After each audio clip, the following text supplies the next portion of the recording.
Larry Johnson, welcome here, my dear friend. As Hi always, there. thanks for accommodating my schedule. Thanks for your shirt, which always pleases the audience, dear Larry. Why is the U.S. attacking Iran during a ceasefire and during negotiations? Yeah, it's an identity crisis. This is I think what we're trying to do is provoke Iran into overreacting, and then therefore giving us a further excuse to expand the war. It is, we've been flying combat air patrols over the Persian Gulf. We've been basically daring the Iranians to shoot. We've flown drones, both the MQ-9, which is the Reaper, and then the MQ-1, which is the Predator. What does the Reaper do? What does the Predator do? So the Predator is a $4 million, $5 million drone. It can carry a Hellfire missile. It costs around $4 million. The Reaper is a much more robust platform. So just the airframe alone costs $35 million. Oh, good Lord. And then when you attach the different pods they can put on it, the cost of that goes up to $60 million. So we've lost so far in the course of this 25 of the MQ-9s. I don't know how many MQ-1s. So, but these drones are capable both of surveillance, seeing what's going on real time, and then launching munitions like with the MQ-1, the Hellfire missile. Wow. And what has been the Iranian, if any, response? Well, it's been escalated or escalating. The initial response was after the second incident. So this would have been Wednesday. Or Thursday, I guess it was. They launched a short-range ballistic missile that hit Kuwait, injured or wounded at least 4 American military personnel, maybe more. So they're going after these air operations are being run out of a base in Kuwait, and then they retaliated again yesterday. We don't have any casualty reports yet, but it's likely that there were more casualties. So this is like escalation without escalation. Each side is pretending that we're holding the ceasefire, yet we're firing at each other. So we're shooting, potentially killing, and then at the same time claiming that, oh no, we're still holding fire. We're not going to shoot at one another.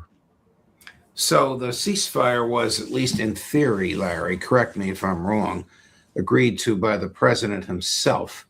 Right. Does the president himself need to authorize these violations of the ceasefire, or can generals do it on their own? No, essentially, the president's not having to give it a go for each time, so they've got blanket authority to retaliate. But remember, the other portion of the ceasefire was a ceasefire in Lebanon, right. And Israel has broken that completely. So far, Iran has not retaliated. Under the terms of that agreement, Iran would be justified in starting to launch again its missile strikes on targets inside Israel, going after Israeli military facilities, if nothing else. It is a response to what Israel's doing in attacking Lebanese positions, both not only south of the Litani River, but north, going up into Beirut. Tell me how the drones work. I mean, and maybe I'm naive. Can you see the projectile coming, or is it so fast, like a bullet out of a gun, that you can't see it? No, you can see it. I mean, if you're on the ground, yeah, you can see it. You can see it launched. They are basically subsonic to maybe supersonic, but they're not hypersonic. So they're not moving so fast that you just see an immediate streak of light. It is the United States right now. If you're totaling up the numbers, uh, we've lost close to $2 billion worth of aircraft like this. So that's a significant cost. Now, of course, when we're dealing with a $1.5 trillion defense budget, it's chump change. you you don't worry. When Secretary Hegseth told one of the congressional committees before which he appeared that we've spent $25 billion on the war, is that credible, Larry? Or is the number much more than that? Maybe for the day that he was talking, that he was for that particular day. But the cumulative amount, heavens no. I would suspect that we're approaching the 200 to $300 billion level. We're now more than 3 months into this. This war that was supposed to last 3 to 4 days, we're now well over 90 days. Right.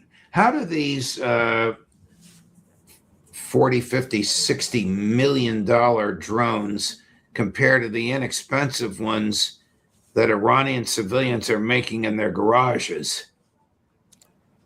Well, not Iranian, Ukrainian civilians are making in their garages. Yeah. No. I guess if you say size matters, they're much bigger. I mean, they approach the size of like an A-10 combat plane. A fixed wing aircraft.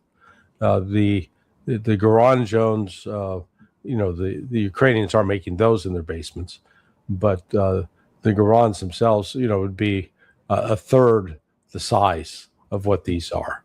So these are big drones, and we even have another one, excuse me, called the Triton, that is a $250 million drone. The Iranians have shot down one of those as well. So look, what we're seeing has been an upgrade in the Iranian air defense. Any of these that stray over Iranian territory, where the Iranians are hitting them, and then in retaliation for them being attacked, the United States is then launching these standoff munitions, which are hitting sites right now along the, on Keshem Island and in and around the port of Bandar Abbas. What happens to the drones after they fire their projectiles? Do they crash, or do they turn around and come home? Well, the predators are supposed to turn around and come home. These are not one way. These are they take off and land. I recall, this is 20 years ago. Good Lord, time flies. But when I was in Balad, Iraq, these drones would take off on the runway just like a regular aircraft, and you'd hear them, and then they flew over our the barracks area, the barracks area where we slept. And so they're like regular planes, except they're not jet, they're not a jet propulsion aircraft, and they don't have a pilot. Wow.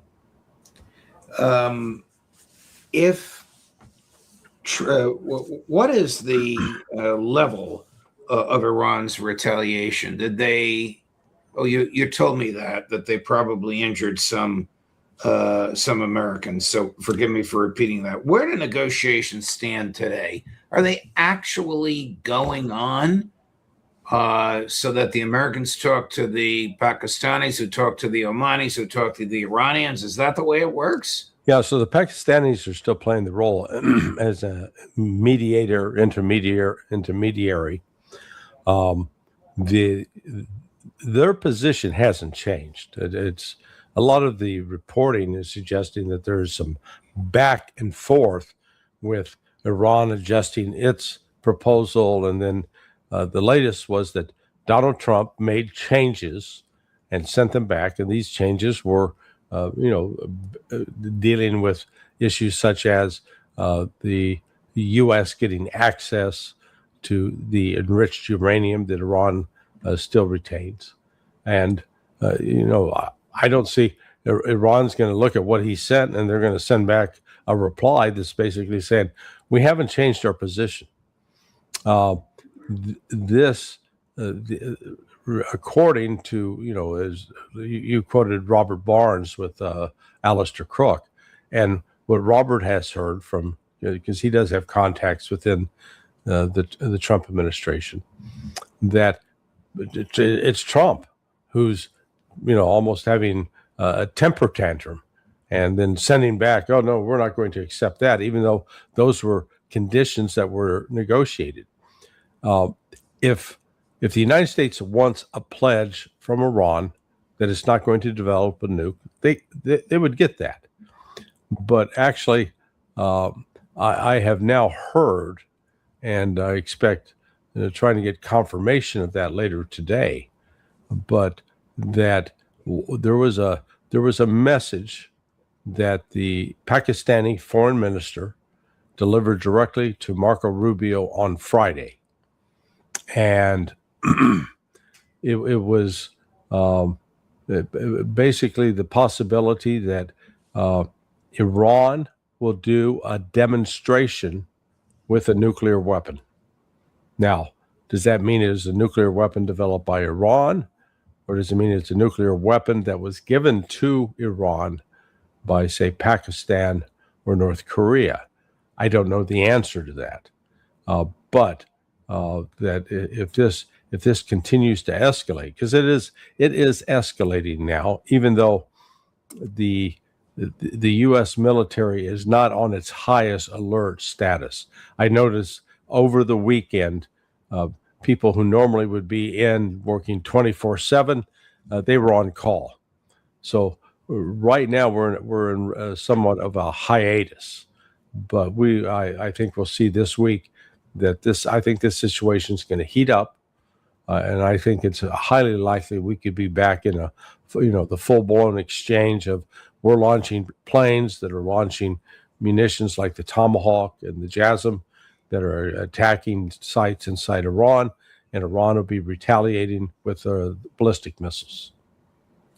So if Trump had not repudiated the JCPOA, Iran's enrichment would have been at 3.67%. It's now at 60%. And if Trump had not started the war, the Strait of Hormuz would have been open, as it was for all those years. What has he accomplished, Larry? Well, making the world a more dangerous place. I would really encourage, if you're watching this or if you're listening to this, I really encourage you, just go online, search for JCPOA, the contents of it, read it. We have been gaslit, lied to, propagandized by, Trump and others claiming, that was such a terrible deal that Barack Obama didn't negotiate it. It was negotiated by State Department and Pentagon officials, and it was an outstanding agreement.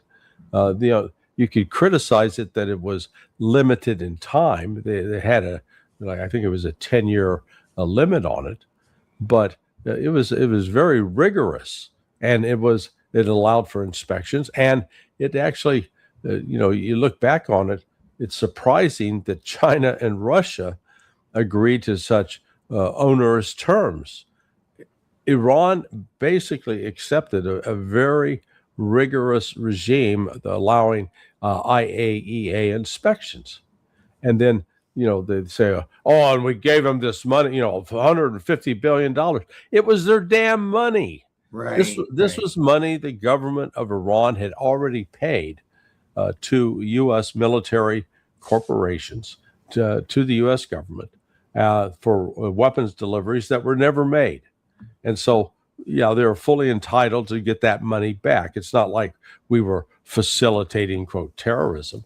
And yet this mythology lingers on, and Trump still keeps talking about it today, that, this JCPOA was a terrible deal by Barack Obama.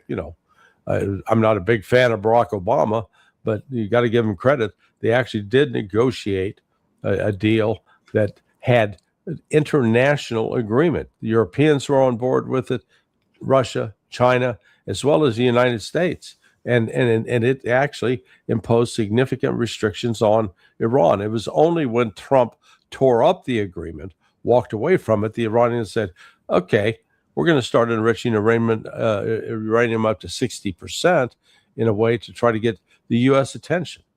Now, you can make a nuke. You can make a very clunky, cumbersome, large nuclear device with 60%.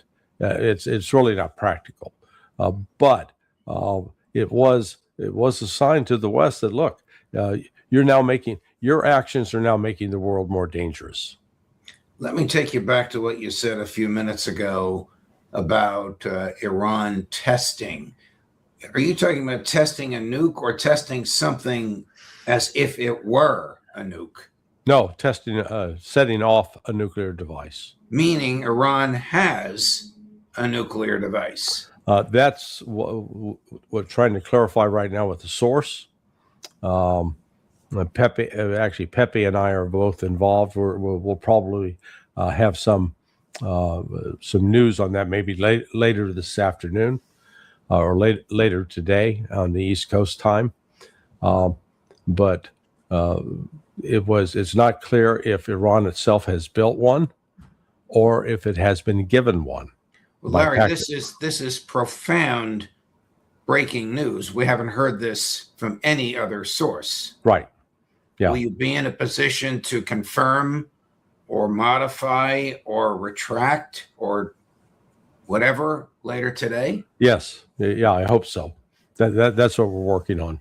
Right, again, I say that if this is true, and the sourcing, at least the sourcing we've got on it so far, seems pretty solid, and that it was a message directly communicated to Rubio by the Pakistani foreign minister. Now, but again, there's you want to go back. What we're doing is going back and asking. I said, okay, does this mean that Iran has a nuke? Or does this mean that that either Pakistan or North Korea have provided one?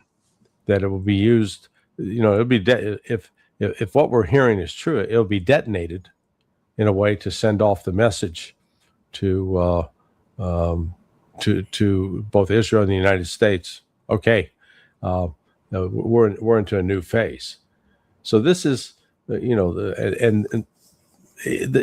this is still a dynamic process where what's going on with the United States, they keep trying to go back to impose more onerous conditions on Iran, and Iran is just they're at the position of saying, we're fed up with this process. Does American intel know about this? That I don't know. You'd hope so, but given it, I'm not sure that they've been out collecting. They should know something like this, but I don't know. And if they know it, does President Trump know it? Well, let me put it this way: if what we've been told is true, then Marco Rubio knew on Friday, and I presume that Rubio would have told Trump. Wow. Can the Israelis effectively veto any agreement Trump might enter into with the Iranians? Sure. Well, they can completely undermine it, sabotage it, but then it would be up to Trump to say, well, no, you're not driving this bus. We are. But so far he hasn't done that, and we're witnessing that with what's taking place in Lebanon. Israel has become a killing machine. They are killing civilians in the thousands and unrelenting. And they come up with it as an excuse. Oh, we've got to make ourselves safe. But in their actions, they're actually making themselves less safe. They have made some incursion across the Litani River, but they are now facing more intense rocket missile strikes by Hezbollah, drone strikes in particular. And these drones are, as we've seen in the case with Ukraine and Russia, Those drones are flying into, they loiter, they can maneuver in tight places, and then they hit concentrations of troops or people who think that they're safe in a particular building. And all of a sudden, here comes the drone flying through the door. So we have seen, I think, over the course of the last week, a significant escalation in the attacks, both by Israel and by Hezbollah. You mentioned Robert Barnes a few minutes ago. I want to play what he told you. I'm sure you know this, but I want to play what he told our mutual friend and colleague Mario Nawfal just the other day about the National Defense Authorization Act, which is more than 1,000 pages long and no one will read, having inserted in it language that gives Israeli military access to U.S. military top national security secrets. Chris, cut number 4. The U.S. military is subject to the authority of the Israeli military. The more neutered version of it is that it gives them access to, as if they're part of the U.S. military in terms of classified access, technological access. It allows for arms shipments to be made and military technology and national security technology to be shared without any special vote or particular action of the president. And the problem with this deal is it takes it out of having to do deal by deal. And so, in fact, it legally authorizes Israel to effectively get away with it to a degree. Whereas if we sold the weapons to them and it came under certain conditions and then they subsequently shared it, we could directly take action. This is so loose and free going that you're going to have Israeli military personnel in the room when some of this is getting developed. Yeah. How would that work? Well, essentially what it's doing is the current procedure involves State Department, and so it does have some measure of visibility to the public. So there is some degree of accountability, or at least the potential for accountability. What this is doing is basically going to put it behind a Chinese curtain that it will not be opaque. You will not see what's going on. It'll be easier to hide this kind of support. Now, let's call it the silver lining. Some of the weapon systems and some of the support that we are supposed to be given under this can't be produced, because it's entirely dependent upon rare earth minerals coming out of China that China is not providing us. So, we hear that the United States right now, under the existing procedure, is selling X amount of weapons to Israel or to whatever other country. But in terms of the actual delivery date of said weapons, that's up in the air, because the United States cannot manufacture them without some of these critical rare earth minerals. So it's we're really in sort of a pretty bizarre situation that we're selling something we don't have. Like, hey, you want the Brooklyn Bridge? Here you go. Right. All right, Larry, thank you very much. If and when you and Pepe are able to confirm what you believe to be so, that Iran has a nuclear weapon, either crafted at home or delivered from a foreign country, please let us know. We'll drop what we're doing and come right on air. Sure. And hear you out about it. Yeah, we'll do. Okay. Thank you, Larry. All the best, my friend. All right. Bye-bye. Bye. Wow. That, of course, it is breaking news, and it would be dramatic if Larry's able to confirm it. Coming up, if you're watching us live in 30 minutes at 10 o'clock on all of this, Ray McGovern, and at 3:30 this afternoon, Professor Jeffrey Sachs. Andrew Napolitano for Judging